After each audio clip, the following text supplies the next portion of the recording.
Je sais que c'est inavouable, que vous me prendrez pour un monstre, mais la vérité, c'est que je ne peux plus revenir en arrière.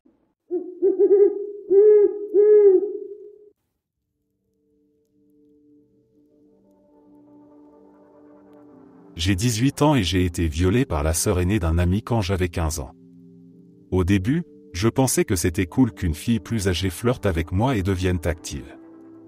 Mais ça a vite été trop loin et je n'étais pas à l'aise. Je n'en avais pas envie. J'ai essayé de l'arrêter mais elle n'acceptait pas le rejet. Elle m'a dit qu'elle raconterait à son père et à son frère que je la harcelais sexuellement, et j'avais peur de perdre mon ami ou que son père s'en prenne à moi. Alors j'ai laissé faire. Elle n'a pas utilisé de préservatif. Je n'y ai même pas pensé, j'étais juste terrifié. Je ne sais même pas si elle m'aurait écouté si j'avais dit quelque chose. Mais elle est tombée enceinte. Quand je l'ai appris, j'ai eu peur qu'elle dise à tout le monde que je l'avais forcée, puisque c'était sa menace au départ. Et comme une grossesse ne peut pas se cacher, je pensais qu'elle s'en servirait comme excuse. Je n'ai même pas pu garder ça pour moi un jour, j'étais trop effrayé. Je me suis effondré dans les bras de ma mère et je lui ai tout raconté. J'avais peur qu'elle ne me croie pas.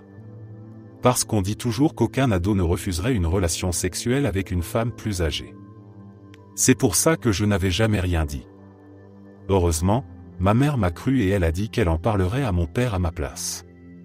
C'était encore plus effrayant, mais au moins je n'ai pas eu à le lui dire moi-même. Il était furieux, mais pas contre moi. Lui aussi m'a cru. J'ai eu de la chance. Sa sœur a raconté à tout le monde que nous avions couché ensemble, mais elle n'a pas admis qu'elle m'avait violé et n'a pas non plus prétendu que je l'avais violée, heureusement. J'ai dit la vérité à mon ami, en partie parce que je ne pouvais pas cacher quelque chose d'aussi douloureux qui impliquait sa famille, et aussi parce que j'avais peur qu'il m'en veuille de coucher avec sa sœur. Je voulais qu'il sache ce qui s'était vraiment passé. Mes parents et ses parents en ont discuté, mais ça s'est transformé en une grosse dispute. Mes parents voulaient porter plainte contre elle pour viol. Ses parents ne voulaient pas y croire. Mais bon, même si ça avait été consenti, j'avais 15 ans, donc légalement ça ne l'était pas. J'avais peur de porter plainte, mais je l'ai fait quand même. Toute l'expérience a été terrifiante. Elle n'a été condamnée qu'1 an plus tard. Elle a pris 4 ans de prison. Le bébé était déjà né, évidemment, et elle ne voulait rien avoir à faire avec lui. Mes parents m'ont dit que ce serait à moi de décider si je voulais le garder ou le faire adopter. Ils disaient que j'avais déjà été forcé à subir trop de choses et que cette décision devait m'appartenir.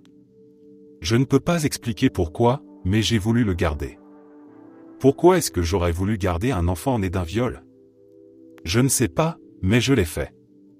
J'ai eu le sentiment qu'elle m'avait déjà assez pris, et je ne voulais pas perdre aussi mon fils juste parce que sa mère était horrible. J'ai choisi de le voir comme une bénédiction. La seule bonne chose sortie de quelque chose de terrible. Mais je savais que je n'étais pas prêt à être père. J'aime mon fils, mais je ne pensais pas être assez pour lui. Je savais que mes parents m'aideraient, mais c'était effrayant de me dire qu'une vie entière dépendrait de moi. Mon nom a quand même été mis sur l'acte de naissance parce que je ne pouvais pas renoncer totalement à lui.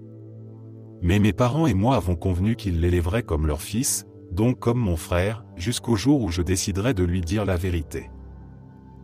Aujourd'hui il a 3 ans. Personne ne sait qu'il est mon fils à part ma famille et la famille de ma violeuse. Je suis toujours ami avec son frère. C'est l'oncle de mon fils et il veut faire partie de sa vie. Il l'aime presque autant que moi. Je crois que je suis amoureux de lui, mais ce n'est pas le sujet.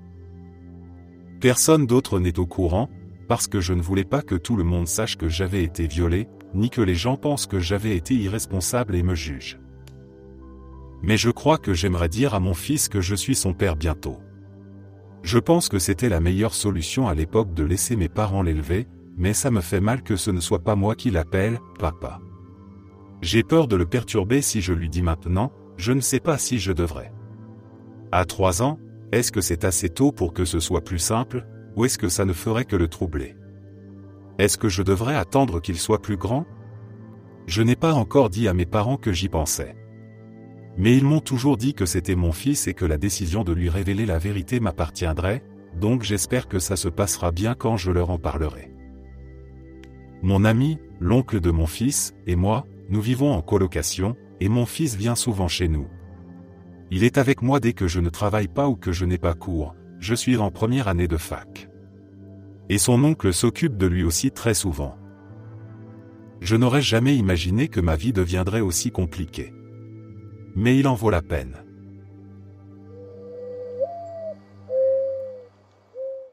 J'ai eu 4 enfants et j'ai passé 35 années de ma vie à être mère, dont 20 en tant que maman célibataire.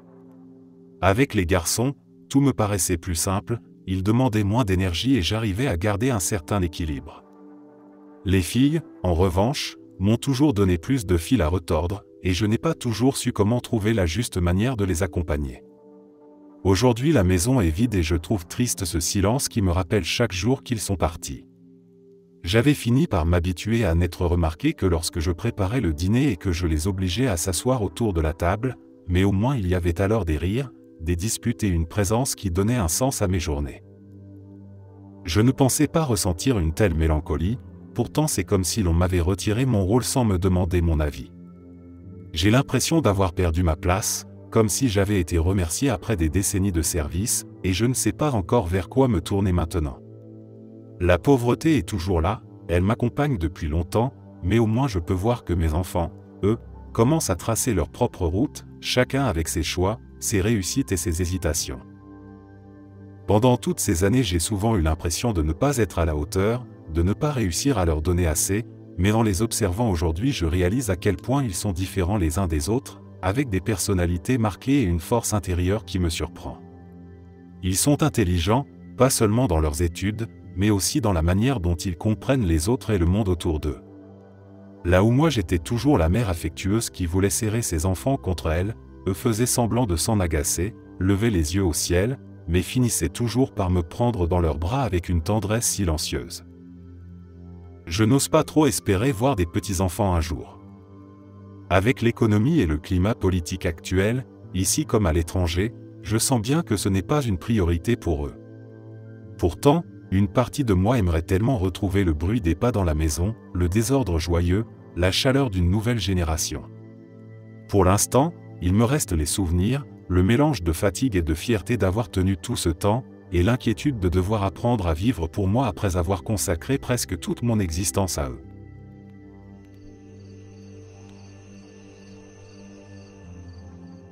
Pour être honnête, mon pénis est trop gros. Il mesure un peu plus de 30 cm de long et environ 18 cm de circonférence. Pour la plupart des hommes qui ne sont pas à ma place, cela doit sans doute sembler incroyable, mais en réalité, la plupart des femmes ne veulent rien avoir à faire avec moi. Je n'ai en fait eu des rapports sexuels qu'une seule fois, même si j'ai eu plusieurs occasions. À l'université, la rumeur a circulé que j'étais très bien doté, et j'ai reçu toutes sortes d'attentions bizarres, ce qui n'était pas quelque chose que je voulais ou dont j'avais besoin, étant donné que je suis plutôt introverti. Une fois, je suis rentré avec une fille après une petite fête. Quand elle a vu, elle a eu l'air effrayée. Nous avons essayé certaines choses, mais rien n'a vraiment fonctionné et elle m'a littéralement mis à la porte de sa chambre. J'ai tenté les rencontres en ligne, et les rares fois où j'ai eu un rendez-vous, tout a mal tourné quand il fallait se déshabiller. Une fois, on m'a même mis à la porte de l'appartement d'une fille. Elle m'a dit de ne plus jamais la recontacter parce que je lui avais fait perdre son temps. Je ne savais même pas quoi répondre. J'ai fréquenté une fille pendant environ 6 mois. Pendant ce temps, je lui ai dit que je voulais prendre les choses lentement. Je lui ai expliqué ma situation et elle a d'abord ri, jusqu'à ce que je lui montre. Elle a semblé choquée mais s'est excusée et m'a dit qu'elle était seulement confuse sur la façon dont les choses pourraient se passer. Finalement, nous avons essayé de faire certaines choses, mais je ne rentrais pas, ni dans sa bouche ni en pénétration vaginale. Nous avons réessayé plusieurs fois mais ça n'a jamais marché. Elle m'a appelé il y a environ une semaine en me disant qu'elle tenait à moi et voulait que ça fonctionne, et qu'il fallait donc essayer, en me demandant d'entrer et de ne pas m'arrêter tant qu'elle ne me le disait pas. Je n'étais pas à l'aise avec cette idée, mais elle m'a promis que ça marcherait. Ça n'a pas marché. Nous avons dû arrêter et elle m'a dit que c'était littéralement la pire douleur qu'elle ait ressentie. Elle a pleuré, puis est partie de mon appartement, et moi aussi j'ai pleuré. Elle m'a dit qu'elle m'aimait toujours mais qu'elle avait besoin de temps avant de vouloir réessayer. Depuis, elle répond à peine à mes messages. Je ne sais même pas ce qu'on pourrait faire pour arranger la situation. J'ai demandé à mon médecin s'il existait une chirurgie de réduction de pénis, et il m'a répondu qu'il ne connaissait personne à qui m'adresser, car apparemment aucun homme ne veut réduire la taille de son sexe. J'ai lu l'histoire d'un homme qui l'avait fait, mais je ne sais pas comment il s'y est pris. J'en ai parlé à un ami, et il m'a dit que je ne devais pas faire assez de préliminaires ou que je faisais mal les choses, parce qu'une femme est censée pouvoir s'élargir quand elle est excitée. Mais je n'y suis jamais parvenu. Je n'ai même jamais eu une vraie fellation et je me dis que je devrais avoir énormément de relations sexuelles, vu que j'ai 23 ans et un gros sexe, mais en réalité aucune fille ne veut rien avoir à faire avec moi quand elle voit ça. Et personne ne me prend au sérieux. J'ai l'impression d'être le seul au monde à avoir ce problème. Chaque fois qu'un homme apprend ça à mon sujet, je deviens une blague. Quant aux filles, elles me voient comme un monstre.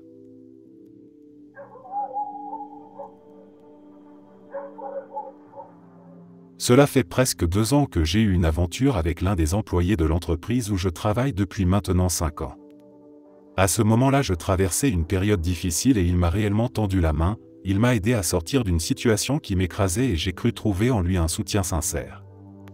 Rapidement, cette complicité a débouché sur une sorte de relation, quelque chose de bref qui n'a duré que 3 ou 4 mois. Pendant ce laps de temps, je me suis laissé aller à la confiance et j'ai fini par lui envoyer des photos intimes. Aujourd'hui, la situation est bien différente, car il est devenu le responsable du bureau. Il y a quelques mois, en pensant pouvoir lui confier une réflexion personnelle, je lui ai dit que j'avais reçu une proposition et que j'envisageais de quitter l'entreprise. Je croyais partager une information dans le respect et la discrétion, mais il a réagi d'une façon qui m'a glacé. Il m'a montré les photos que je lui avais envoyées autrefois et m'a clairement fait comprendre qu'il les utiliserait contre moi si je décidais de partir. Depuis ce jour, je vis avec ce poids qui me colle à la peau. Je travaille comme si de rien n'était, mais chaque matin en franchissant la porte je ressens cette impression d'être piégé. C'est comme si ma liberté m'avait été confisquée par un souvenir transformé en menace. Je n'aurais jamais imaginé rester coincé dans une entreprise pour une telle raison, et pourtant j'ai l'impression que c'est désormais mon sort. Je sais que mes enfants ou mes amis me diraient de ne pas me laisser écraser, que la honte ne devrait pas être pour moi mais pour lui, et pourtant le simple risque que ces images circulent me paralyse. Je repense à ce que j'ai construit, à ce que je pourrais perdre, et je me force à sourire devant mes collègues alors que la vérité, c'est que je me sens prisonnière d'une décision que je n'ai pas choisie.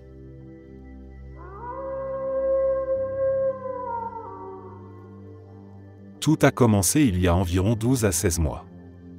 Un ami est sorti boire, aurait passé la nuit dehors et, le lendemain matin, a pris le volant pour rentrer chez lui. Il a été arrêté pour excès de vitesse et sentait encore fortement l'alcool. Il a dû faire des tests de sobriété sur le bord de la route, qu'il a échoué, et il a soufflé exactement au seuil légal. Il a été arrêté et a reçu une suspension de permis de 90 jours. La date du procès a sans cesse été repoussée, au point d'avoir lieu presque 1 an plus tard. Nous avons longuement discuté de ce qu'il devait faire pour se préparer à la perte inévitable de son permis pour au moins 1 an. Cela impliquait de prendre plus de shifts, de trouver un deuxième emploi, de réduire ses dépenses superflues. Une partie du plan consistait aussi à engager un bon avocat et à économiser pour pouvoir payer des taxis ou des Uber par la suite. Au lieu de ça, il a dépensé chaque centime dans l'alcool et les fêtes jusqu'à la date du procès. Je connais cette personne depuis 20 ans. Elle a toujours eu des difficultés avec la drogue et l'alcool par période, mais on m'avait assuré qu'elle avait arrêté lorsqu'elle est devenue parent. Puis le procès est arrivé. Elle a perdu son permis pour 1 an. Elle n'a même pas cherché à paraître repentante. Elle n'a pas prévenu son travail pour essayer de trouver une solution. Elle n'a pas dit à sa famille ce qui se passait. Finalement, elle a arrêté d'aller travailler parce que, selon ses mots, prendre le bus c'est pour les pauvres. Elle a donc été licenciée. Elle a perdu son conjoint, a été expulsée de chez elle et ses parents ont cessé de lui parler. J'ai moi-même arrêté de lui adresser la parole après une crise de rage alcoolisée qui a définitivement détruit notre amitié. Le mois dernier, elle m'a demandé si elle pouvait rester chez moi quelques jours. J'ai répondu non, sans donner d'explication et sans dire « je te l'avais bien dit ».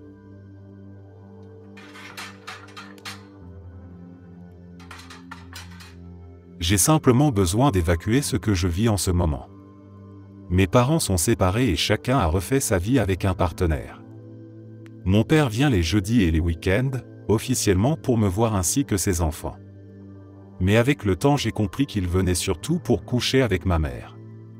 Chaque fois qu'il arrive, il file directement dans sa chambre et ferme la porte à clé. Il pense que je ne remarque rien, mais je sais parfaitement ce qui se passe et cette vérité me dégoûte. Ce qui me révolte encore plus, c'est que sa compagne actuelle est une femme bien et qu'elle ne mérite pas un homme comme lui. J'ai essayé plusieurs fois de lui dire ce que je voyais, mais à chaque tentative les mots restent bloqués. Alors je garde tout en moi, et cette colère me ronge de plus en plus. Chaque jour où il revient, je ressens une oppression qui m'empêche de respirer normalement. J'ai l'impression que ma maison se transforme en un endroit étouffant dont je veux m'échapper. J'ai même tenté de m'endormir avant son arrivée, comme pour fuir le moment, mais mon esprit se met à tourner en boucle, et je finis par entendre ce que je ne veux pas entendre. Les gémissements, les bruits derrière la porte, et cette certitude que ma mère et lui ne se soucient pas de ce que je ressens. Tout cela se reflète dans mon comportement, je deviens dur avec eux, je parle mal, je me ferme, et eux me traitent de capricieuse qui manque de respect. Mais comment pourrais-je les respecter alors que je me sens trahi, ignoré et envahi dans mon propre espace? Je rêve seulement de m'éloigner d'eux, de trouver un endroit où je puisse respirer, être en paix et enfin ne plus porter ce poids qui m'épuise chaque jour davantage. Pour contexte, cela s'est passé il y a plusieurs mois. À ce stade, je ne pense plus pouvoir supporter la descente brutale que ma vie a connue. Plus tôt cette année, je revenais du Michigan avec mon ex-petite amie. Pendant le trajet, nous avons été retardés de plusieurs heures à cause d'un énorme accident impliquant 2 semi-remorques, accident qui avait clairement fait au moins une victime. L'un des camions était complètement enroulé sur lui-même et l'autre n'avait plus du tout le côté conducteur de la cabine. En raison de ce retard et de ma fâcheuse habitude d'appuyer sur l'accélérateur, je roulais vite dans un comté rural du centre de l'Illinois. Il était assez tard dans la nuit et la route était vide. Quand je dis que je roulais vite, je veux dire 58 miles dans une zone limitée à 45, qui redevient ensuite 55, comme c'est typique sur ces routes à 2 voies du centre de l'Illinois. J'ai vu le policier faire demi-tour et me suivre pendant environ 30 secondes avant de me faire signe de m'arrêter. Pendant ce temps, mon ex dormait. Ce que je n'avais pas encore mentionné, c'est que, pendant que je roulais et que je traversais cette portion 55-45-55, j'ai remarqué un petit pistolet qui dépassait de la poche du jogging de mon ex. Je précise qu'il m'avait dit, ainsi qu'à ma sœur, qu'il avait une carte foi valide. Je n'y ai pas vraiment réfléchi, mais j'ai pris l'arme du bout des doigts et je l'ai posée dans la console centrale, parce que je ne trouvais pas normal qu'elle reste exposée comme ça. Revenons à l'histoire. Le policier m'arrête et s'approche de ma voiture. Il me demande si je sais pourquoi il m'a arrêté. Je réponds que non, et il me dit que j'ai été prise en excès de vitesse dans la zone 55-45-55. Je m'excuse, je lui explique qu'il est tard, que je conduis depuis longtemps et que je veux juste rentrer chez moi. Il me demande mon permis et mon assurance, que je lui tends. Il retourne à sa voiture, et je remarque qu'un deuxième policier arrive. Je ne me méfie pas, j'essaie de rester aimable. Je précise que je suis métisse, moitié noire et moitié blanche. Le policier revient et me demande de sortir du véhicule. Je n'ai ni chaussures ni soutien-gorge, et il fait froid et venteux. Je ne m'inquiète pas, parce que d'habitude, quand je me fais arrêter pour vitesse, je reçois une contravention et ça s'arrête là. Mais pas cette fois. Il me sort de la voiture et me demande pourquoi il sent du cannabis cru. J'admets que je fume, mais à cause de ma profession, je n'aurais jamais pris le risque de conduire sous influence. Pourtant, ce qu'il sentait était du cannabis brûlé, parce que j'avais fumé un joint au Michigan avec mon ex, puis nous avions mangé et attendu avant de repartir. Il insiste, mais en Illinois les policiers n'ont le droit de fouiller une voiture que si ça sent le cannabis cru. Je lui fais remarquer ce point.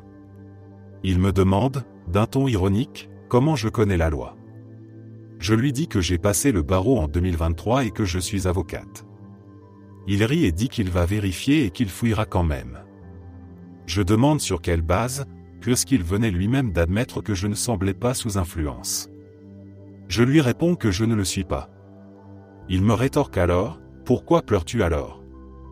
Je lui explique que je souffre d'un trouble panique sévère et qu'il m'a sorti de ma voiture pour discuter de façon agressive. J'étais à bout, il était presque minuit et mes chats n'avaient pas mangé depuis le matin. J'étais paniqué, mais je savais qu'il avait tort. J'ai commencé à me demander si son comportement n'était pas lié au fait que je sois une petite femme noire. Il me demande alors, si je fouille cette voiture maintenant, qu'est-ce que je vais trouver? Je réponds aussitôt qu'il y a du cannabis, mais qu'il est tout dans le coffre, hors de ma portée. Je refuse qu'il fouille la voiture, mais j'accepte qu'il ouvre le coffre. Il y trouve ce que j'avais dit. Mais il tombe aussi sur une boîte verrouillée pour l'herbe. Sans mandat, il exige le code. Comme il ne l'avait pas, il a renversé le contenu en disant que c'était mal emballé. Puis il a décidé que cela justifiait de fouiller le reste de la voiture. C'est ainsi qu'il a trouvé l'arme. J'avais oublié sa présence, et dans mon état de panique, j'ai bêtement dit que je ne savais pas à qui elle appartenait. Le policier est revenu vers nous et a annoncé que le numéro de série indiquait que l'arme avait été volée. J'ai paniqué encore plus. Mais au fond, j'aurais dû dire directement que c'était à mon ex. Sauf que je voulais me protéger, m'éloigner de la situation. À ce moment, mon ex a aussi menti. Résultat, nous avons tous les deux été arrêtés et inculpés de crime, et moi aussi d'un délit. J'ai perdu ma carrière. Plus tard, j'ai découvert que le comté m'avait menti et laissé croupir en cellule, alors que mon ex avait confessé le lendemain et assumé la responsabilité de l'arme. Il avait expliqué que je ne savais rien, que je n'étais pas au courant que l'arme était volée. Malgré cela, ils n'ont pas abandonné les charges contre moi, ils ont refusé de coopérer avec mon avocat et ont volontairement repoussé l'audience, sachant que j'avais perdu mon travail et que je ne pouvais pas toucher de chômage. Récemment, mon ex a été condamné à 3 ans de prison. Moi, j'ai tout perdu. J'ai fait des erreurs, mais je ne mérite pas d'avoir tout perdu comme ça. Je crois que cette nuit est ma dernière sur Terre. Je n'en peux plus. Ça me brise le cœur de constater que la justice n'existe pas dans ce pays et que les prévenus sont traités comme des moins que rien. J'ai toujours cherché à traiter les gens avec humanité et j'ai travaillé dans un domaine du droit où la compassion était essentielle. Je n'ai même pas évoqué le fait que mon arrestation a été rendue publique en ligne, ce qui m'a valu une vague de haine et de racisme telle que je n'ose presque plus sortir de chez moi. Tout ça pour quelque chose que je n'ai pas fait. Le racisme a été si violent que ma famille adoptive en souffre aussi. Je me sens écœuré de moi-même chaque jour. Je n'y arrive plus. Je voulais juste que quelqu'un le sache avant que je parte.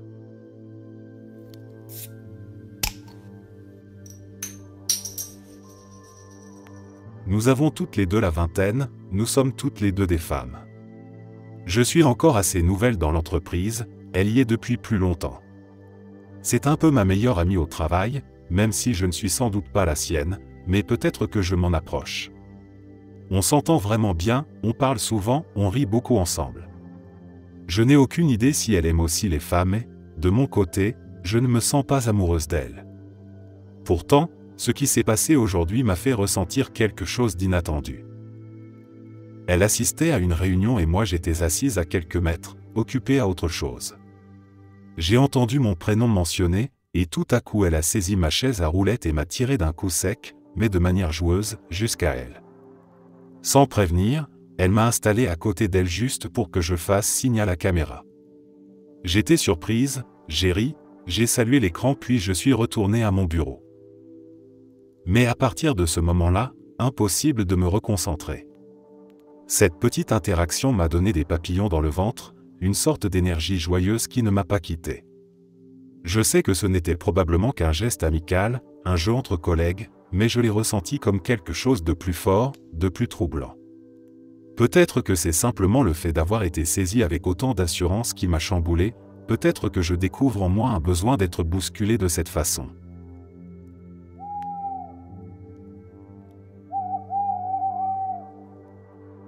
Je suis marié depuis 14 ans et je n'ai toujours jamais vu ma femme nue. Elle est extrêmement complexée et même si j'adore son corps, et qu'elle devrait aussi l'aimer, je ne peux la voir qu'habillée. Je n'aurais jamais imaginé être à mon âge, marié depuis si longtemps, et devoir encore la déshabiller mentalement, mais voilà où j'en suis. Les rapports sexuels, si on peut vraiment appeler ça comme ça, ne peuvent avoir lieu que dans le noir complet. Il est impossible d'espérer la regarder dans les yeux. En réalité, je n'ai pu vraiment le faire qu'une ou deux fois en tout ce temps, et généralement ce n'est qu'un frottement douloureux. On ne peut pas utiliser de lubrifiant parce que c'est dégoûtant et seule elle peut prendre l'initiative, mes sentiments n'ont absolument aucune importance. Et cela n'arrive qu'une fois tous les 2 mois environ. C'est du sexe purement par devoir, pour qu'elle puisse dire qu'elle l'a fait, allongé sans implication. Je donnerais n'importe quoi pour vivre au moins une fois un moment de passion, pour me sentir désiré, pour sentir qu'elle en a envie elle aussi.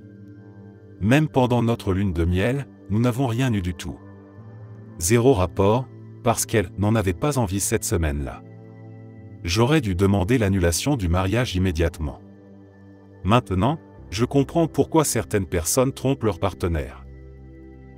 Voilà, c'est mon secret. Les gens pensent que nous avons une belle vie, mais en réalité ce n'est que misère et j'ai l'impression que mes sentiments n'ont aucune valeur dans notre relation, que je devrais juste me contenter d'être marié. Quelle blague!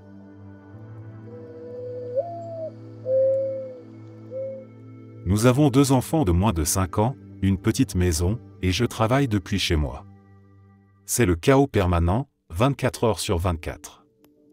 J'aime ma famille plus que tout au monde, mais ces derniers temps j'ai l'impression d'étouffer, comme si je ne trouvais plus une seconde d'air pour moi.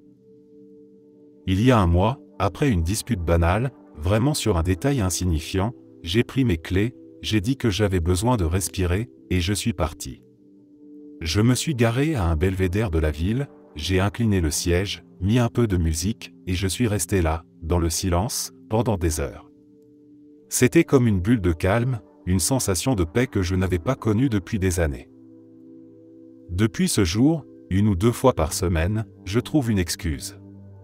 Je dis à ma femme que je termine tard au travail ou que je dois aller faire des courses, et je pars simplement m'installer quelque part dans ma voiture. Parfois je fais une sieste, parfois je fais défiler des choses sur mon téléphone, parfois je ne fais absolument rien. Et pourtant ce rien n'est précieux, parce que c'est le seul moment où je peux relâcher la pression. Mais je me surprends à avoir peur de ce que cela veut dire. Est-ce que ça fait de moi un mauvais mari ou un mauvais père? Je n'ai aucune envie de quitter ma famille, je ne les aime pas moins, mais je sens que si je ne prends pas ces respirations secrètes, je risque de finir par exploser. J'ai commencé à me dire que peut-être, avant que les choses s'aggravent, je devrais consulter quelqu'un, un thérapeute, pour comprendre ce qui se passe en moi et apprendre à trouver un équilibre qui ne me donne pas l'impression de fuir.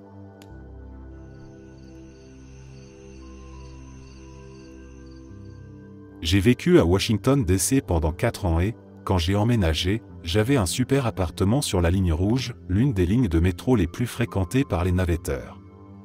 Comme la plupart de ces navetteurs étaient issus de la classe moyenne ou supérieure, ils venaient généralement en voiture jusqu'à la station pour se garer.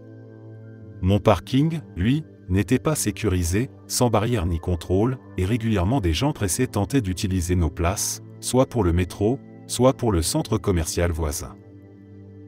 La toute première fois que j'ai voulu utiliser ma place, une femme m'a tellement violemment insulté quand je lui ai dit que cette place n'était pas à elle que j'ai décidé, dès ce jour-là, de faire remorquer toute voiture que je verrais garée à ma place, peu importe les circonstances. En un an, j'ai fait remorquer entre 100 et 130 voitures. La société de remorquage me connaissait et avait une sorte de station à proximité où ces camions attendaient que des gens se garent illégalement. Pour être clair, ils ne m'aidaient pas personnellement et ne s'organisaient pas spécialement autour de mes rappels, mais comme ils patrouillaient souvent dans le coin, j'étais de loin leur plus gros client. Il est arrivé qu'une voiture soit remorquée seulement 2 minutes après que ses occupants soient partis. J'ai fait remorquer 3 voitures en 2 heures. Des familles entières se sont retrouvées coincées parce que leur minivan avait disparu après seulement 5 minutes passées dans le magasin d'Axe en grave côté. Et j'adore ça. Ne vous garez pas sur ma place.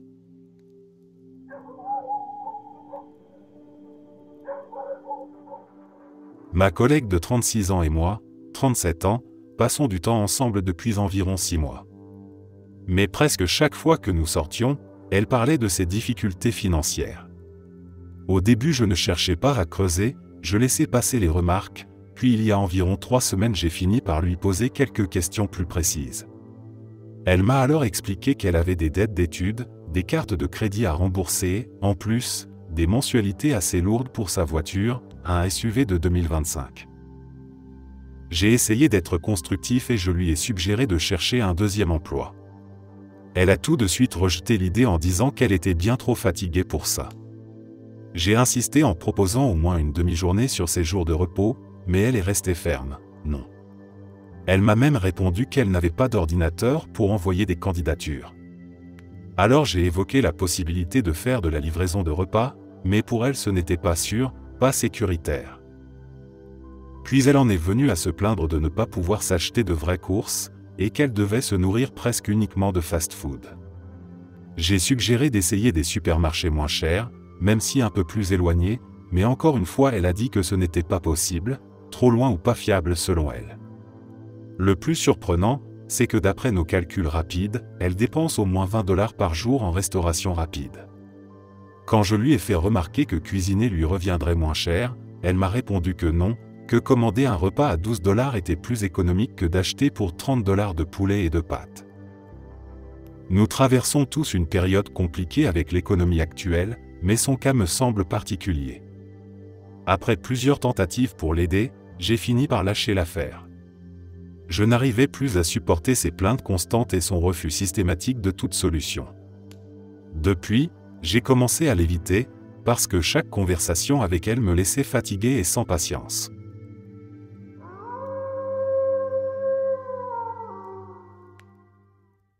J'avais 22 ans à l'époque et je travaillais à temps partiel dans un pub. Il y avait ce type vraiment séduisant, marié, dans la trentaine, qui venait presque tous les soirs vers 18 h. Il portait toujours un costume et sentait incroyablement bon. Il ne disait jamais rien à part sa commande de boisson. Il prenait plusieurs shots de ce qui était en promotion, laissait un pourboire puis repartait. Un vendredi, il est venu. J'ai remarqué qu'il ne portait pas son alliance. Il n'arrêtait pas de commander de la bière, ce qui était étrange. Il est resté jusqu'à la fermeture. Je lui ai dit que nous allions fermer et je lui ai proposé d'appeler un taxi. Il m'a regardé droit dans les yeux et m'a dit « Je te paie 1500 si tu me montres tes seins ». J'ai été surprise et je n'ai rien dit. Il m'a raconté que sa femme le trompait depuis des mois avec son meilleur ami et qu'il n'avait pas vu de seins depuis longtemps. Qu'il pensait souvent au mien et se demandait à quoi il ressemblait. J'ai plaisanté en disant qu'il pouvait trouver une femme prête à coucher avec lui pour ce prix-là. Il n'a pas ri et m'a dit qu'il était sérieux. Qu'il voulait juste voir mes seins et rien d'autre. Puis il a posé 1500 sur le comptoir. C'est là que j'ai compris qu'il était sérieux. J'ai pris l'argent et je lui ai dit de me retrouver dans les toilettes des hommes dans 5 minutes. J'ai prévenu le videur de ce qui se passait au cas où il tenterait plus que prévu. Il a haussé les épaules et m'a dit de crier si ça tournait mal. Je suis allé dans les toilettes où il m'attendait, je me suis adossé à la porte puis j'ai soulevé mon haut et mon soutien-gorge. Il est resté à regarder mes seins pendant ce qui m'a semblé une éternité. En réalité, à peu près 1 minute. Je lui ai demandé s'il en avait assez vu. Il a hoché la tête puis a dit « Ils sont encore mieux que ceux que j'imaginais ». Ensuite, il a demandé s'il pouvait les toucher. Je ne sais pas ce qui m'a pris, j'ai juste tenu sa tête et les frotté contre mes seins. J'ai senti sa moustache contre ma poitrine et c'était une sensation incroyable. Je lui ai demandé 500 de plus et je suis parti.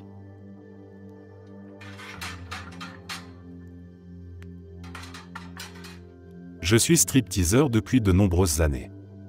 Pendant tout ce temps, il m'est arrivé d'avoir des relations sexuelles avec beaucoup de futurs mariés, mais aussi avec leurs amis et parfois même avec des membres de leur famille.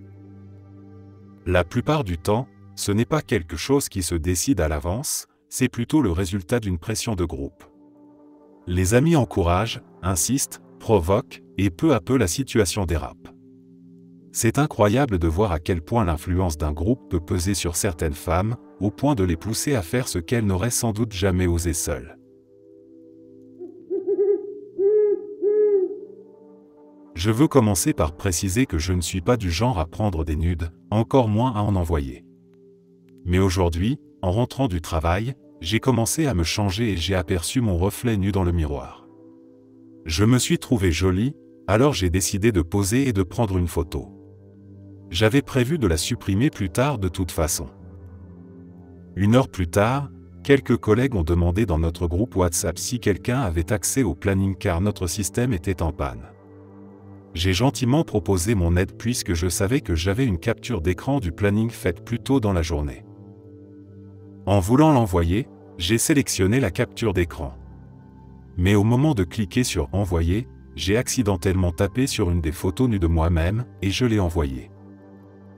J'ai essayé de la supprimer le plus vite possible, mais je sais pertinemment que plusieurs personnes l'ont vue pendant les quelques secondes où elle est restée affichée, puisqu'ils attendaient justement que j'envoie le planning. Du coup, demain va être très intéressant, et je m'attends clairement à être viré.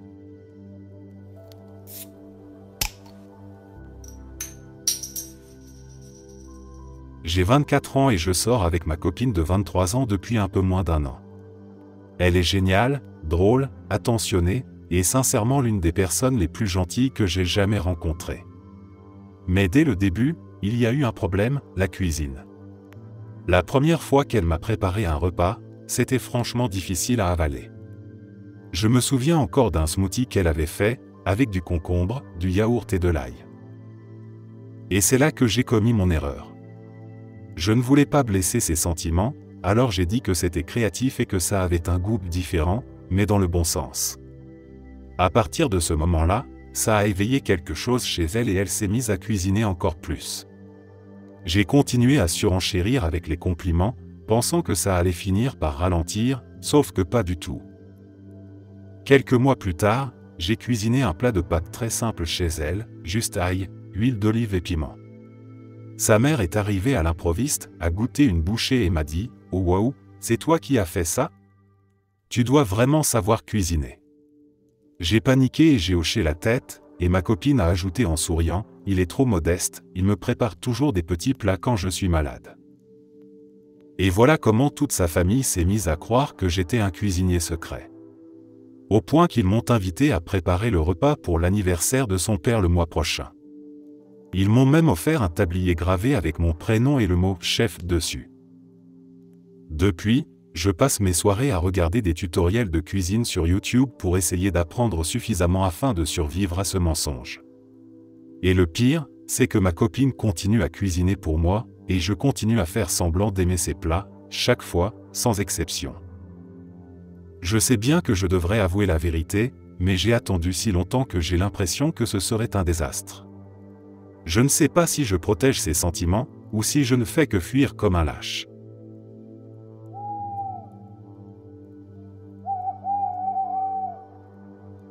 Je travaille dans ce bureau depuis presque 10 ans maintenant. Cette femme a commencé à travailler 1 an ou 2 après moi et il ne m'a pas fallu longtemps pour remarquer la façon dont elle me traitait. Elle ignorait complètement mon existence. Comme si je n'étais pas là. Aucun contact visuel, aucune réponse à mes salutations en passant, absolument rien. Pas un mot, pas un regard. J'ai souvent observé comment, avec tout le monde d'autre, elle se montrait très amicale, complice, sans problème. C'est ainsi que j'ai commencé à faire attention à elle. À l'observer, à attendre.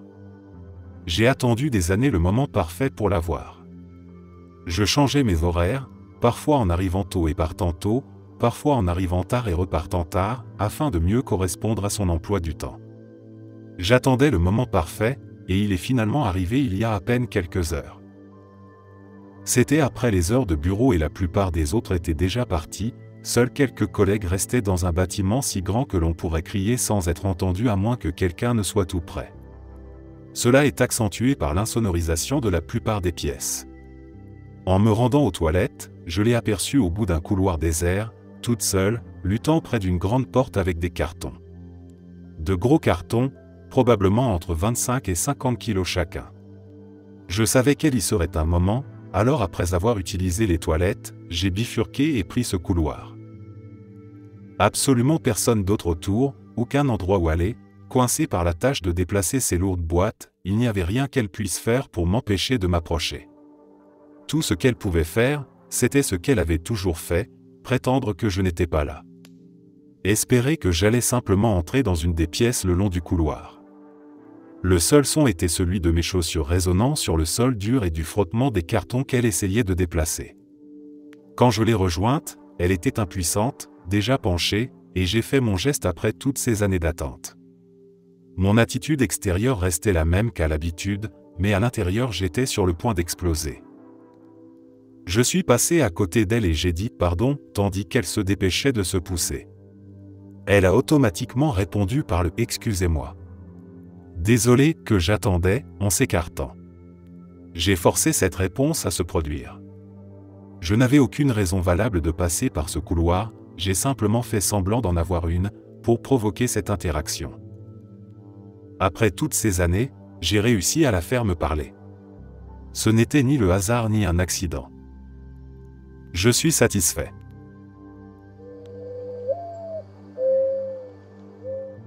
Mon frère de 18 ans est mort en avril d'une overdose. Je ne ressens pas de compassion particulière à ce sujet, je n'arrive pas à me forcer à en éprouver. Il a fait un choix qui l'a mené à sa propre fin, et cela me laisse sans admiration ni respect pour lui, bien au contraire. Pendant quelques mois après sa mort, j'ai eu de la tristesse, parce que la mort d'un jeune est toujours troublante et parce qu'il restait malgré tout lié à moi par le sang. Nous n'avions pas le même père, mais il restait mon frère. Je me souviens que lorsque notre mère est morte en 2013, j'avais 10 ans et lui seulement 6. Elle aussi est partie à cause d'une overdose. Même si lui était encore très jeune, il n'était pas incapable de comprendre que les drogues pouvaient tuer. C'est justement ce qui rend sa fin si absurde.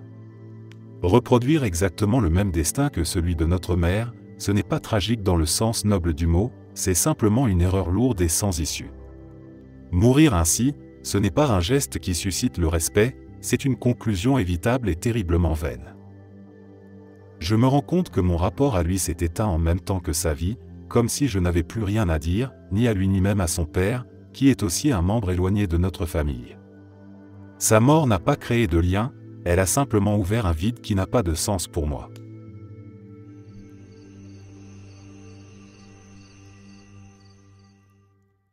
J'ai 24 ans et je suis avec mon copain, qui a aussi 24 ans, depuis 6 ans, depuis le lycée.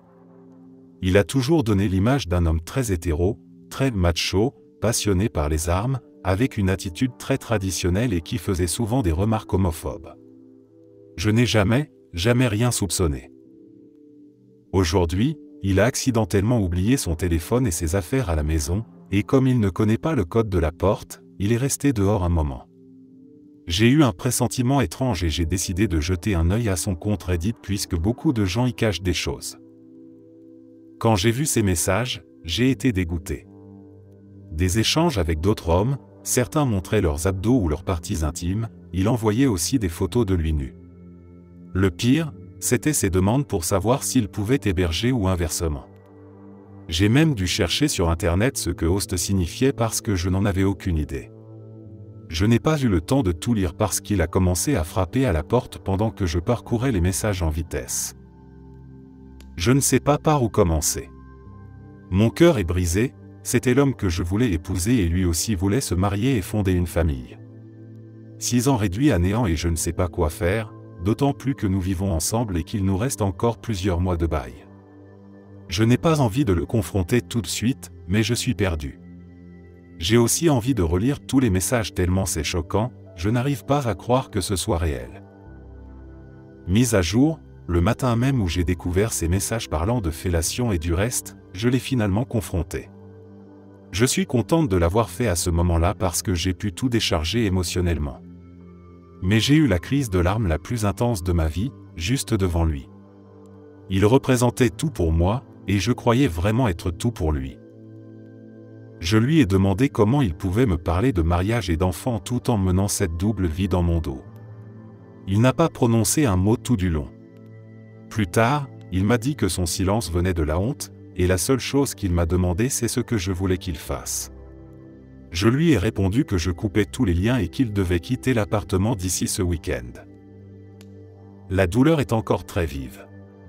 Je n'arrive pas à comprendre comment quelqu'un qui prétendait m'aimer autant, qui parlait sans cesse de notre avenir et qui devenait jaloux à l'idée que je sois avec un autre, a pu me trahir de cette façon. Je cherche encore à comprendre comment on peut faire ça à la personne qu'on dit aimer.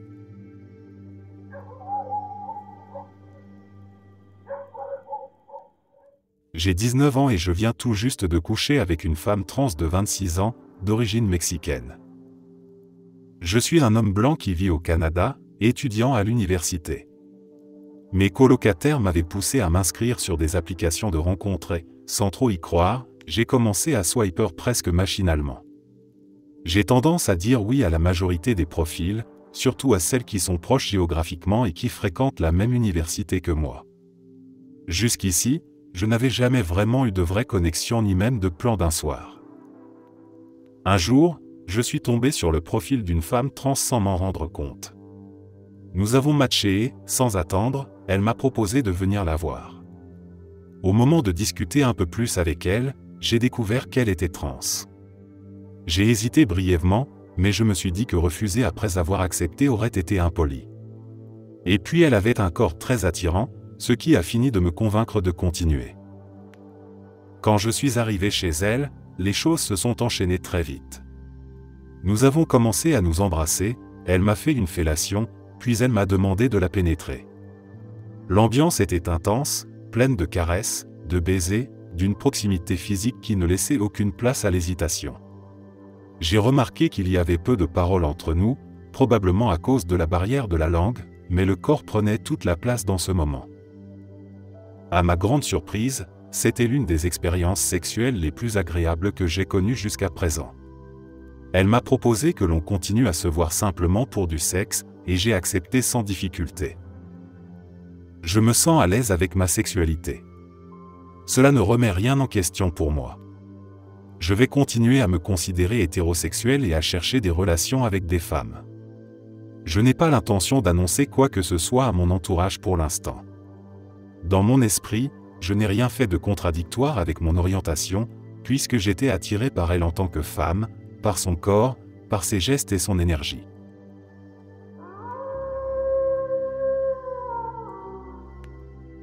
Je suis une personne extrêmement empathique, ou du moins je l'étais.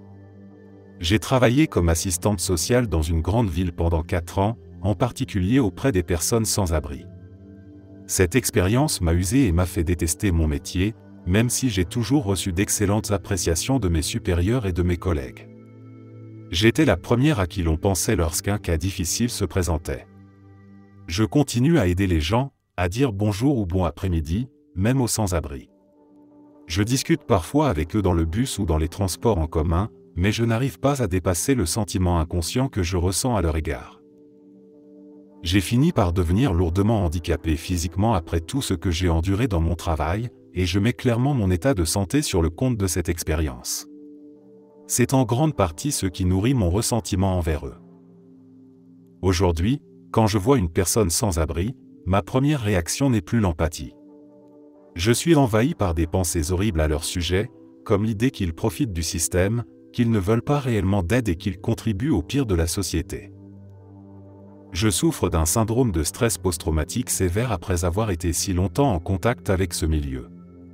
J'ai été agressé verbalement et physiquement, j'ai eu un harceleur qui a commencé à m'importuner sexuellement après être venu demander de l'aide dans mon bureau, j'ai été agressé et volé par des sans-abri qui m'ont arraché mes lunettes de vue, payées de ma poche, directement de mon visage ainsi que mes écouteurs pendant que je les portais. J'ai vu plus de nudité et de scènes dégradantes que je ne peux le dire, j'ai même marché dans des excréments humains dans la rue. Et encore une fois, tout ce que je peux penser, c'est qu'ils ne contribuent en rien à la société. Les travailleurs ne peuvent pas bénéficier de tickets alimentaires ou d'une couverture médicale, alors qu'eux y ont accès et qu'ils en abusent constamment. Chacun est libre de ne pas être d'accord, c'est mon opinion. Je ne chercherai pas à contredire d'autres points de vue. Je veux seulement partager ma perspective. Ce que j'ai vu, c'est un manque d'empathie de leur part et une absence totale de considération pour autrui. Si vous voyez une personne sans abri dans la rue, il est fort probable qu'elle veuille y être. Ceux qui ne veulent vraiment pas de cette situation vivent dans leur voiture, dorment sur des canapés chez des proches ou se cachent tout en travaillant. Mais pas dans une grande tente en plein milieu du trottoir, en train de se droguer en pleine crise psychotique tout en demandant de l'argent aux passants.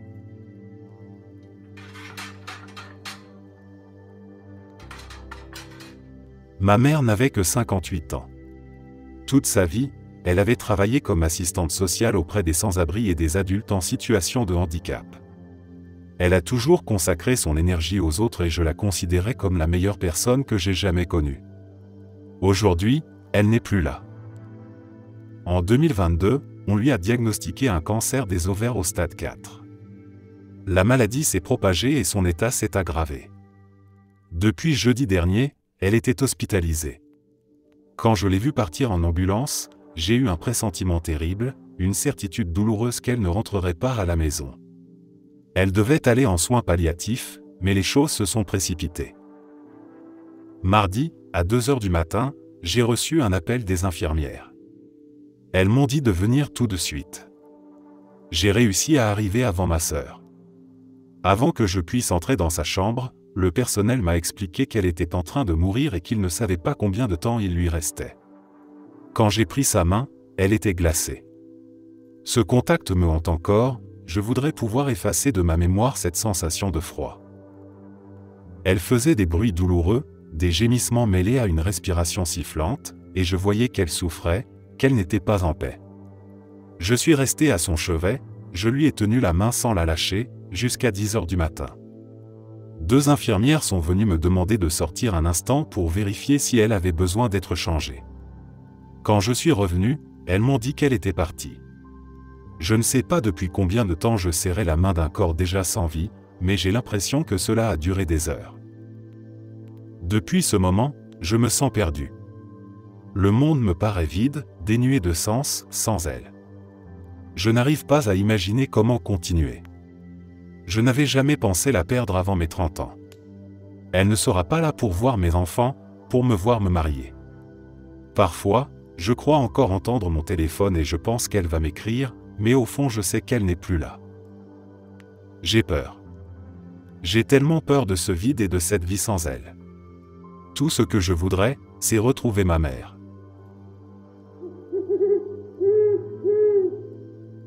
Laisse-moi commencer par le début. La veille de la signature de l'achat de notre première maison, j'étais dehors en train de fumer dans le garage avec mon beau-père. Soudain, il m'a dit « J'ai quelque chose à te dire ». Je lui ai demandé de quoi il s'agissait, à ma grande surprise, il m'a répondu « Je ne suis pas le père de ton mari ». Au début, j'ai cru qu'il plaisantait, mais quand je l'ai vu pleurer, j'ai compris qu'il était sérieux. Il m'a alors révélé que la mère de mon mari avait eu une liaison avec un voisin, un jeune homme d'une vingtaine d'années, alors qu'elle, dans la trentaine, était déjà mariée. Mon beau-père était stérile, et il savait depuis longtemps que mon mari n'était pas son fils biologique. Mon mari n'avait que 24 ans lorsque j'ai appris cela. Ce secret a pesé lourd sur moi. Mon mari avait grandi en pensant que la dame d'en face était simplement une gentille voisine âgée. En réalité, il s'agissait de sa grand-mère biologique, et sa tante biologique vivait juste à côté. Il ignorait qu'elles étaient de sa famille et partait régulièrement en vacances avec elle. J'ai même découvert que la tante l'espionnait pour rendre compte à son frère de sa vie et de ses réussites.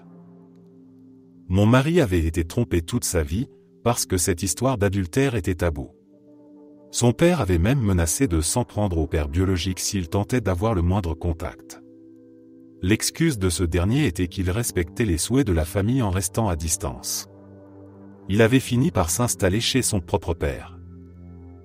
De façon troublante, il est arrivé que mon mari se retrouve à traîner avec son cousin Germain, qui est aussi son meilleur ami, en présence de son père biologique, sans savoir qui il avait réellement en face de lui. Imaginer ce père biologique se comporter comme si de rien n'était alors qu'il savait toute la vérité me paraît insensé. J'ai fini par confronter l'oncle biologique de mon mari, qui avait l'habitude de fumer sur son perron chaque soir. J'ai attendu patiemment qu'il sorte, puis je me suis approché et je lui ai dit « Écoute Darrell, je connais la vérité sur le père biologique de mon mari, et je veux des réponses.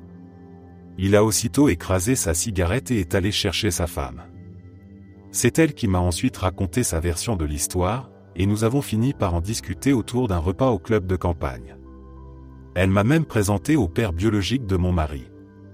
À ce moment-là, j'ai senti que je n'avais pas le choix, je devais informer mon mari.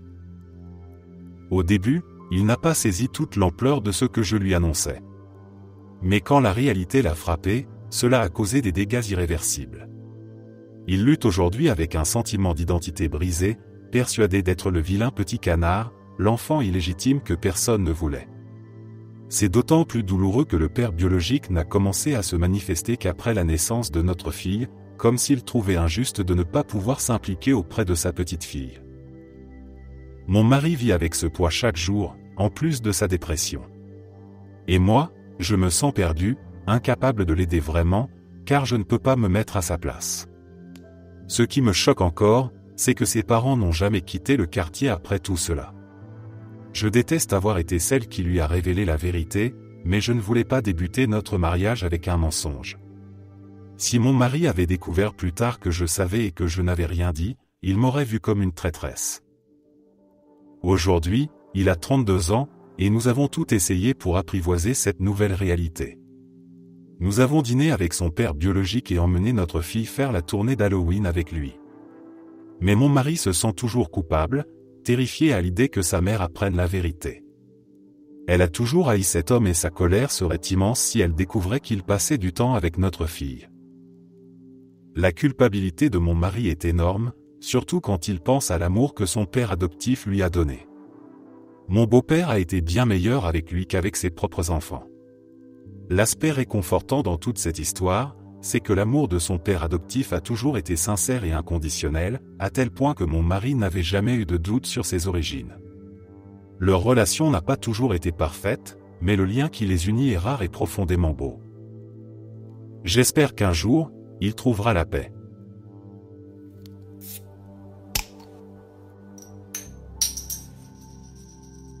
Quand j'étais au lycée, il m'est arrivé plusieurs fois de vivre une situation assez particulière avec mon meilleur ami de l'époque. J'avais le béguin pour lui depuis longtemps, mais il ne s'est jamais intéressé à moi de cette façon. Ironie du sort, il était attiré par une autre fille qui portait le même prénom que moi, simplement écrit différemment. Ce souvenir m'est revenu un peu par hasard. À l'époque, lui et moi étions très proches, nous partagions beaucoup de choses et je le considérais comme mon meilleur ami. Puis, sans que je sache vraiment comment cela avait commencé, il avait pris l'habitude de se mettre dans un rôle qu'il appelait lui-même celui de mon « esclave » ou de mon « jouet ». Il voulait que je l'appelle ainsi, comme s'il cherchait à inverser les rapports entre nous. Un jour, il m'a invité chez lui alors qu'il était seul, avec l'idée précise que je devienne sa maîtresse de jeu. Je lui faisais enfiler mes vêtements, je lui maquillais le visage, je lui peignais les ongles. Cela avait commencé de manière presque amusante, comme un jeu secret, mais très vite il a voulu aller plus loin. Je me rappelle l'avoir vu ramper avec un collier et une laisse, vêtu de lingerie féminine, m'embrassant les pieds alors que je riais de cette situation aussi étrange qu'inattendue. Parfois, il me demandait de prendre des photos de lui, que je gardais dans une application cachée sur mon téléphone. Puis il me suppliait de tout effacer, en disant qu'il voulait arrêter. Mais au bout de quelques semaines, il revenait et me demandait de recommencer, comme s'il n'arrivait pas à se détacher de cette habitude. Ce qui est le plus étrange, c'est que tout cela se faisait dans un cadre que nous appelions amical. Nous nous traitions comme de simples amis, nous dormions parfois dans le même lit, nous nous faisions des câlins ou un baiser sur la joue, et pourtant il y avait cette part secrète, ce rituel étrange où il se mettait volontairement en position de soumission. À l'époque, je ne voyais pas cela comme une relation intime, même si au fond de moi j'étais attiré par lui. Je me disais qu'il me faisait confiance, qu'il se sentait assez à l'aise pour me montrer un côté très vulnérable de lui-même. Avec le recul, je trouve ça fou d'avoir pu oublier cette partie de mon adolescence, tellement singulière et hors du commun.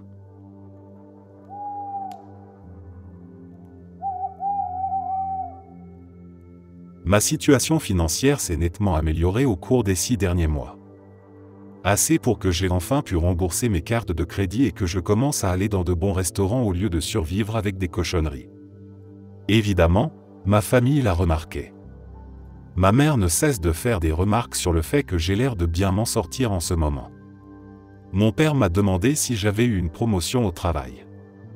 Ma petite sœur m'a carrément demandé comment je pouvais soudain me payer des billets de concert et des vêtements neufs alors qu'il y a 6 mois, j'étais fauché comme pas possible. La vraie raison est un peu embarrassante et je sais qu'il deviendrait fou s'il l'apprenait. J'ai commencé à toucher à certains trucs en ligne liés au divertissement et j'ai vraiment eu un énorme coup de chance sur Stake. Ce n'était que de petites mises qui se sont révélées beaucoup plus payantes que prévu. Mais au lieu de leur dire la vérité, j'ai expliqué à tout le monde que j'avais eu une promotion et une augmentation. En réalité, mon travail est exactement le même, le salaire aussi. J'ai simplement eu de la chance au bon moment et fait quelques bons choix, mais c'était plus de la chance que de la compétence. Le problème, c'est que ma famille, surtout ma mère, est super conservatrice sur l'argent. Elle me fait encore des sermons quand j'achète des céréales de marque plutôt que la version générique. Si elle savait que j'ai mis de l'argent dans ce qu'elle verrait clairement comme du jeu d'argent, elle exploserait. J'aurais droit à des heures de leçons sur le fait que je gaspille mon argent et que je développe des habitudes dangereuses. Mon père serait sans doute plus détendu, mais il voudrait connaître tous les détails et me donner des conseils sur des stratégies d'investissement, alors qu'en réalité il s'agissait juste d'un coup de chance. Et ma sœur raconterait forcément tout à ma mère, parce qu'elle est incapable de garder un secret. Le pire, c'est que le mensonge prend de l'ampleur. Ma mère veut fêter ma promotion et m'emmener au restaurant. Mon père me donne des conseils sur les contributions à mon 401k en se basant sur mon augmentation inventée. Je me sens comme un imposteur, mais j'ai aussi une peur bleue de les décevoir ou de subir leur jugement s'ils découvraient la vérité. Est-ce que d'autres ont déjà caché une bonne nouvelle simplement parce qu'en parler aurait causé plus de problèmes que de se taire ?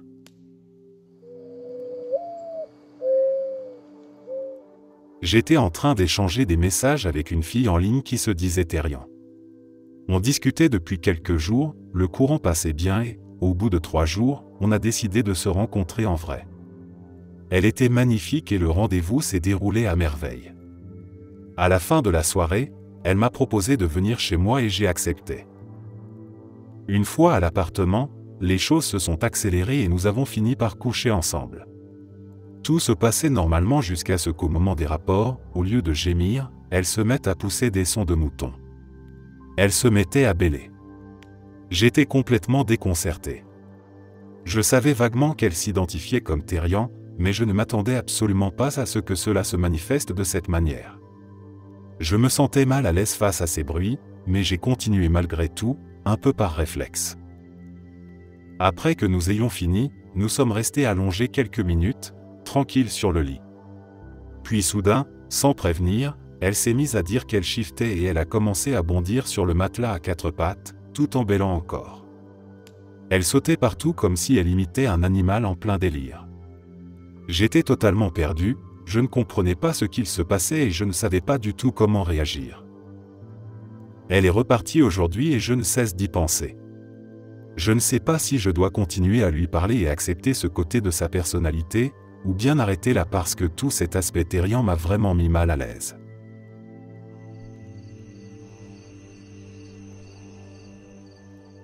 Je n'ai littéralement jamais pu partager cette histoire avec qui que ce soit, par peur du regard des autres, surtout à cause de la manière dont j'ai géré la situation. Mais cela fait maintenant environ 1 an, et j'étais curieux de voir comment les gens réagiraient. Pour donner un peu de contexte, j'ai 19 ans, et j'ai rencontré ma copine de l'époque, 18 ans, à travers un club commun à la fac. À ce moment-là, je ne faisais pas très attention à mon apparence et je venais tout juste de commencer à travailler sur moi, entre la salle de sport, les soins de la peau et le fait de me mettre un peu en avant. J'avais encore énormément de chemin à faire. Le jour où je l'ai vue pour la première fois, je suis tombé amoureux instantanément. Je ne pouvais plus arrêter de penser à elle et j'étais super excité à l'idée de me rapprocher d'elle. Mais elle avait déjà un copain, et je ne voulais pas paraître bizarre, alors je gardais mes distances. Malgré ça, nous sommes devenus de très bons amis et nous avons fini par passer beaucoup de temps ensemble. À ce moment-là, sa relation avec son copain se dégradait et nous nous rapprochions de plus en plus. Un soir où j'étais ivre, elle m'a demandé si je l'aimais. Pour faire court, nous avons couché ensemble pour la première fois. C'était une sensation exaltante. Je n'étais pas encore à l'aise avec mon apparence et je n'avais jamais vu ce genre d'attention de la part d'une fille aussi belle. J'étais fou de joie. La fille de mes rêves venait de choisir d'être avec moi, plutôt qu'avec son copain. Je me sentais comme un roi. Et en plus, nous nous entendions parfaitement. Je me disais vraiment que cette fille pourrait être celle que j'épouserais. Nous faisions tout ensemble, nous avions les mêmes goûts, et elle était vraiment magnifique. Tout ce que je pensais vouloir chez une femme, elle l'avait. J'étais complètement amoureux. Mais avec le temps, sa santé mentale s'est détériorée. Elle refusait toujours de rompre avec son copain, lui donnant des chances encore et encore. Cela me frustrait, car nous couchions ensemble régulièrement et je voulais vraiment qu'elle rompe pour que nous puissions être officiellement en couple. Finalement, elle a fini par le quitter et m'a dit qu'elle m'aimait bien, mais qu'elle ne pouvait pas être en couple. Naïf comme j'étais, j'ai accepté sans broncher, en me disant que ce n'était qu'une question de temps avant qu'elle change d'avis et que nous commencions à sortir ensemble. Sauf que je me trompais. J'ai grandi dans une famille assez traditionnelle, avec des amis eux aussi traditionnels, donc l'idée de dire à quelqu'un qu'on l'aime tout en couchant avec d'autres m'était totalement étrangère. Je ne comprenais pas. Pourquoi dire à quelqu'un qu'on l'aime, tout en allant avec d'autres? La première fois que ça m'est arrivé, j'ai été anéanti. C'était à une soirée à laquelle j'étais moi-même présent. Je lui ai demandé si elle voulait rentrer, mais elle a dit non. Quand je lui ai demandé pourquoi, elle m'a regardé droit dans les yeux et m'a répondu qu'elle allait être occupée ce soir-là. Je n'en croyais pas mes oreilles. Quand j'ai insisté, elle a presque ri. J'étais détruit. Je l'ai caché à tout le monde, puis elle est rentrée avec un type rencontré le soir même et a couché avec lui. Le lendemain matin, j'ai vomi plusieurs fois. J'étais persuadé que j'allais être en couple avec elle, mais je m'étais trompé. Quand nous en avons reparlé, j'ai compris qu'elle n'avait aucune obligation de me consacrer toute son attention, et qu'elle était libre. Ça n'enlevait rien à la douleur. 2 jours plus tard, je l'ai invitée à déjeuner. Elle a accepté.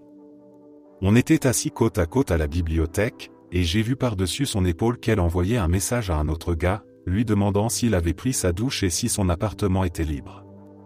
Puis elle m'a dit qu'elle avait un engagement et est partie, annulant notre déjeuner. J'ai appris qu'elle était allée coucher avec ce gars-là.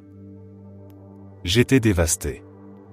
J'ai fini par aller à la salle, frapper les sacs de boxe à main nue jusqu'à me blesser. Je me disais que je le méritais. Le soir même, elle m'a rappelé et m'a demandé de venir chez elle. Et j'y suis allé. Nous avons couché ensemble, puis discuté pendant des heures. Quand elle est partie aux toilettes, j'ai jeté un coup d'œil à son téléphone et j'ai vu que dans l'intervalle de quelques heures, elle avait aussi recouché avec le gars de la soirée. Je suis parti sans rien dire. Le lendemain, j'ai récupéré mes affaires. Elle pleurait, complètement stone. Elle m'a dit qu'elle était accro à l'herbe, qu'elle allait mal, qu'elle était suicidaire et qu'elle s'était coupée ce matin-là. Je lui ai bandé les bras et je l'ai emmenée à l'hôpital. En l'attendant, j'ai remarqué des suçons sur son cou. Elle a fini par m'avouer qu'après mon départ, elle avait rappelé son ex et avait couché avec lui aussi. Je l'aimais pourtant. Mais ça me détruisait de la voir aller aussi facilement avec d'autres. Quand j'ai voulu partir, elle m'a supplié de rester, promettant qu'elle serait désormais exclusive avec moi, qu'elle avait besoin de moi pour ne pas se faire du mal. J'ai accepté. J'ai décidé de croire en elle, même si elle m'avait tant fait souffrir. J'étais là pour elle tout le temps, j'allais à l'hôpital avec elle, je la rassurais, je l'empêchais de se sentir seule. Ma vie sociale et mes notes ont chuté, mais je vivais uniquement pour l'aider. Un mois plus tard, elle m'a dit qu'elle ne pouvait plus être avec moi. Elle culpabilisait que je donne tant et qu'elle ne rende rien. Elle voulait guérir seule. Elle m'a promis qu'après quelques mois, on pourrait réessayer. J'étais brisé. Je lui ai seulement demandé de tenir parole, de travailler sur elle-même et de ne plus recommencer à aller vers n'importe qui. On a essayé de rester amis, mais j'étais en morceaux. Puis un soir, alors que j'étais ivre et drogué à une soirée, j'ai eu une crise et je l'ai appelée à l'aide. Elle n'a pas répondu. Le lendemain, elle m'a avoué qu'elle avait rencontré un type sur Tinder et avait couché avec lui cette même nuit. Je n'y croyais pas. J'ai pleuré toute la nuit. Puis elle est revenue vers moi, avec des promesses de tout changer. Pendant des mois, elle a été parfaite. Attention, compliments, transparence. Petit à petit, j'ai fini par lui pardonner. Nous sommes redevenus un couple. Et aux yeux des autres, nous étions parfaits. J'avais changé physiquement, j'avais gagné en style, en confiance. Les gens nous voyaient comme le couple qui allait durer. Mais les cicatrices restaient. Les souvenirs de ces aventures passées me hantaient. Je faisais des crises de panique la nuit. Je me sentais humilié chaque fois que je croisais les mecs avec qui elle avait été. Malgré tout, j'ai mis tout mon cœur dans cette relation. Et puis est venu l'été. Je suis parti en échange à l'étranger. Elle est devenue distante. Les messages étaient froids, les appels rares. Je me suis inquiété, j'ai essayé encore et encore. Là-bas, une fille a commencé à me montrer de l'intérêt. Je n'ai pas arrêté la situation.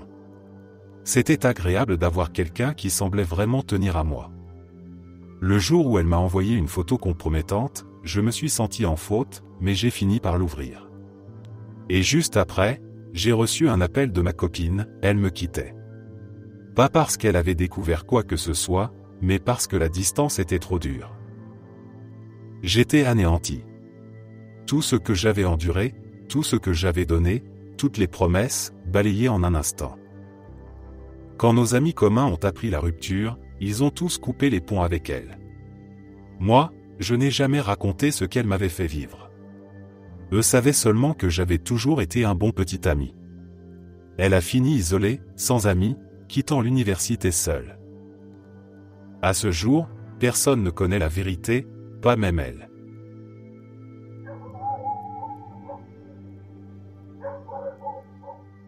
Ces derniers temps, j'ai été souvent malade. Mon médecin m'a prescrit une prise de sang et les résultats ont révélé un taux élevé de globules blancs ainsi qu'une anémie. Il a ensuite décidé de faire une ponction lombaire, et lundi dernier, il m'a adressé à un oncologue. Mercredi, j'ai rencontré cet oncologue. Je lui ai demandé directement combien de temps il me restait à vivre. Elle a pris un moment, puis m'a répondu avec une franchise brutale. Je vais être honnête avec vous, les personnes atteintes de ce type de cancer ne vivent généralement pas très longtemps sans traitement. Pour avoir une chance de retrouver une vie normale, il vous faudra une greffe de moelle osseuse. Sans traitement, il vous resterait entre 3 et 6 mois. Depuis ce jour, je suis complètement bouleversé. J'ai 35 ans et j'ai l'impression que mon monde s'écroule. Je ne sais pas comment l'annoncer à ma famille ni à mes amis. J'ai peur de les blesser, peur de leur transmettre cette angoisse que je ressens. Ce qui me ronge le plus, c'est cette incertitude permanente, l'impression de vivre avec une épée au-dessus de la tête, sans savoir de quoi demain sera fait.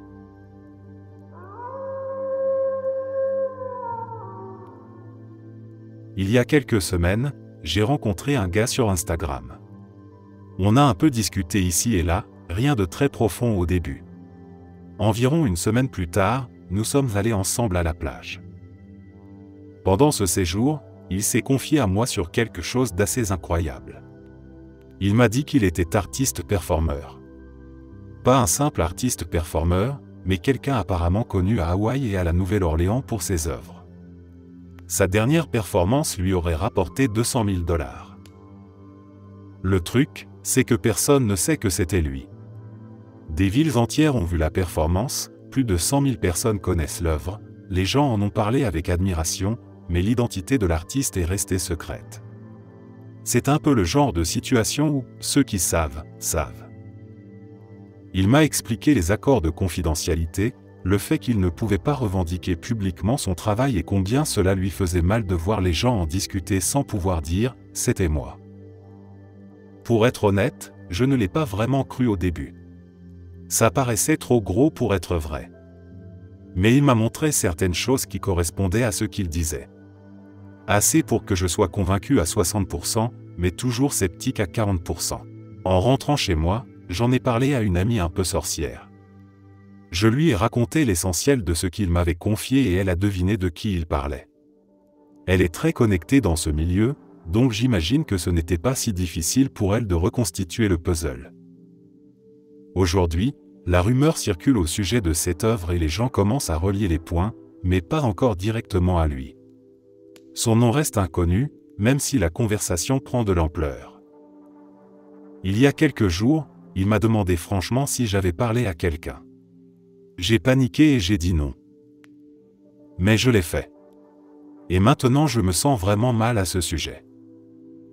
Je ne sais pas si je devrais lui dire la vérité ou si cela ne ferait qu'empirer les choses, puisque son secret n'a pas encore été totalement dévoilé.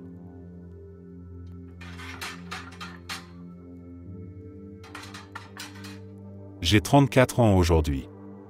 Très jeune déjà, vers 16 ans, j'ai plongé dans la cocaïne, la MDMA et toutes sortes de drogues. Cette spirale a duré jusqu'à mes 26 ans. Depuis, je suis sobre et je n'ai plus touché à rien. Mon enfance a été chaotique. J'ai grandi avec un père alcoolique et violent, et ma première expérience sexuelle a été un abus. Plus tard, pendant mon adolescence, d'autres situations sont arrivées, encore marquées par l'absence de consentement. Ces blessures se sont accumulées et m'ont façonné dans la douleur. Avec la dépression, le trouble bipolaire, le stress post-traumatique et l'ombre constante de mes traumatismes, mes façons de survivre étaient limitées. Les drogues ont longtemps été mon refuge, et le sexe n'avait pour moi aucun sens. Je l'utilisais sans plaisir, sans désir véritable, juste comme une manière d'exister dans l'instant, même si au fond je détestais ça. Je me détestais moi-même, je rejetais mon corps, je rejetais tout ce que j'étais. Aujourd'hui, quand je regarde en arrière, je réalise que j'ai eu plus d'une centaine de partenaires, sans jamais trouver de valeur ou de réconfort dans ces rencontres. Le seul être au courant de toute cette vérité, c'est ma meilleure amie. Elle est la seule à connaître réellement ce PAN de mon histoire. Quand je vivais au Royaume-Uni, je suis sorti avec un gars qui a aujourd'hui presque 1 million d'abonnés sur Instagram. Il publie beaucoup de vidéos de mode masculine autour des voitures de luxe, des costumes sur mesure et de ses habitudes sportives. Il dit souvent des choses du genre: une chemise bon marché de chez H&M aura toujours meilleure allure sur un corps en forme qu'une chemise Gucci hors de prix sur un corps flasque. Il fait ce type de remarques sur les hommes mais aussi sur les femmes. Et il lui arrive même de glisser des commentaires misogynes au milieu de tout ce contenu lié au luxe. C'est assez étrange. Je comprends parfaitement que l'obésité ne soit pas bonne pour la santé. J'ai moi-même été obèse. Je mesure 1,60 m, j'ai 27 ans et je suis passé de 95 kg à 63 kg. Aujourd'hui je marche beaucoup, je mange des légumes tous les jours et je vais à la salle de sport dès que j'ai le temps. Perdre ce poids a été l'une des choses les plus difficiles que j'ai faites dans ma vie. À l'époque, je sortais avec lui quand j'étais au plus gros de mon obésité. Il n'était pas du tout influenceur à ce moment-là, juste un gars très ordinaire je dirais. Bien sûr, il a toujours été sportif et beau, mais sinon il menait une vie tout à fait normale avec un travail normal. Peut-être qu'il ne se souciait pas que je sois grosse? Pas du tout. Au contraire. Il disait ouvertement que c'était justement le fait que je sois grosse qui l'attirait et cela faisait partie intégrante de notre vie sexuelle. Il m'achetait parfois de la malbouffe immonde, des pots entiers de Ben et Jerry's, des pizzas au pepperoni et il voulait que je mange jusqu'à en avoir mal au ventre, puis nous couchions ensemble. Le lendemain matin, il m'arrivait d'être malade à cause de la quantité énorme que j'avais avalée et d'avoir de très mauvais symptômes, y compris de violents troubles intestinaux, et oui, il voulait quand même coucher avec moi après ça. Je n'ai jamais rencontré ses amis ni sa famille, parce qu'évidemment c'était un fétiche dont il avait honte et à l'époque je pensais que je ne pouvais pas trouver mieux. Nous avons fini par arrêter de nous voir quand j'ai retrouvé mon estime de moi, mais aujourd'hui je trouve ça assez drôle de le voir en influenceur de ce style. D'autant plus qu'il sort désormais ouvertement avec une fille beaucoup plus jeune, elle aussi influenceuse, dont le contenu tourne également autour du luxe. Voilà, on vit et on apprend.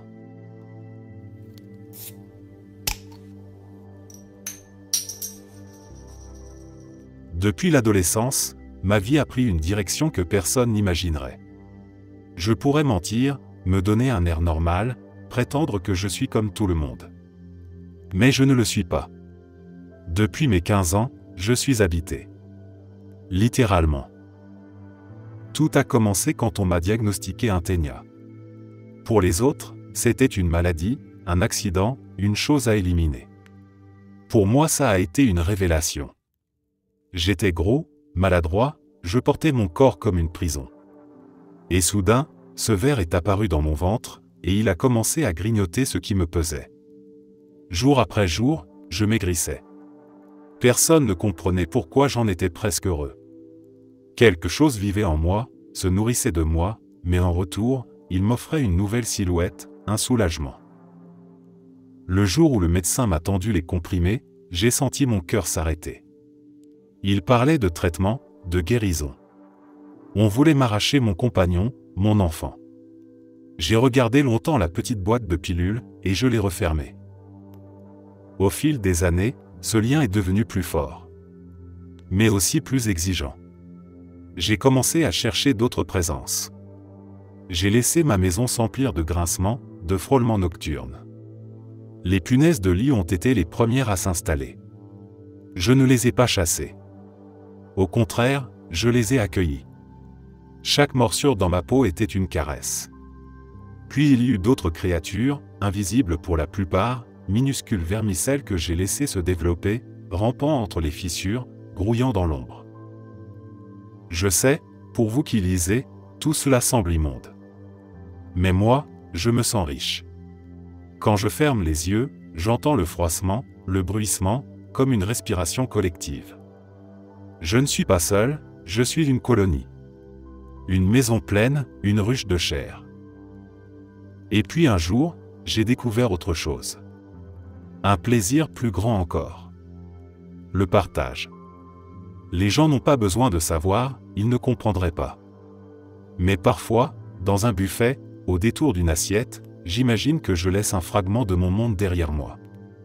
Un minuscule héritage, un peu de mon sang invisible, offert à des inconnus qui n'en sauront rien. Comme si je propageais ma famille, ma lignée. Comme si je semais mes enfants partout où je passais.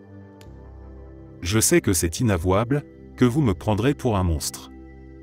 Mais la vérité, c'est que je ne peux plus revenir en arrière. Je ne veux pas revenir en arrière. Ma vie a un sens grâce à eux. Mon corps n'est plus une prison mais un jardin grouillant. Et même si je dois finir rongé, vidé, dévoré de l'intérieur, qu'importe. J'aurai vécu avec eux, pour eux. Un jour, quand ma peau craquera, quand mes entrailles ne tiendront plus, il ne restera rien de moi sauf eux. Merci d'être resté jusqu'à la fin. N'oubliez pas d'aimer la vidéo, de vous abonner et de partager vos propres histoires en commentaire. On se retrouve demain à la même heure devant ce feu.